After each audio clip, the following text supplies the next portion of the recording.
Software-defined perimeter basically is a way that we can provision dozens or hundreds of connections per vehicle for millions of vehicles. So it's very scalable and very elegant way to do this very complex mapping.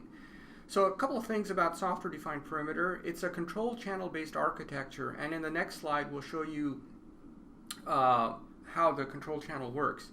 So basically, through the control channel, it does something called attribute-based access control. And what that means is, instead of giving every process in the vehicle full access to the cloud or vice versa, it actually looks at what the entitlements are and then provides very fine-grained, very precise connectivity between the two sides. Another important thing, which is important for automotive, it does software attestation and federated identity. So let me explain that. There's a high risk with so much software coming into the vehicle that there's either malware or it gets tampered. Or maybe the tampering happened even before it showed up. So one of the great things about having a control channel architecture is you can remotely connect to the car and inspect it before it connects to a backend process. So this is actually quite useful. What you don't want to do is just connect the vehicle and then the malware or the attack ripples through. You want to be able to verify.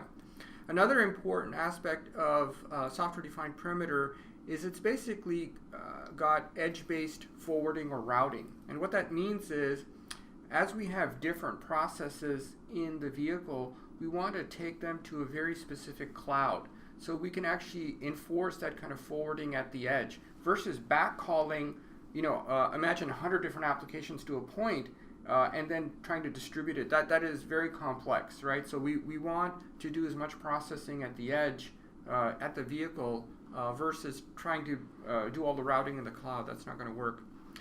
And two more things. SDP is multi-protocol based, and that's important because these processes, whether it's imaging or mapping, they have their own languages, and SDP is able to basically support the secure connectivity, all of them. And finally, it supports v4 and v6 addressing. So one of the great things about SDP is it's a layer 4 protocol. So it's application layer encryption, but that application layer encryption can exist on v4 or v6 or both, and supports v64 NAT. And this is a very important requirement for automotive, certainly for automotive in Asia. Asia is already v6 based, and here in the United States we're going to start seeing v6 connectivity quite a bit.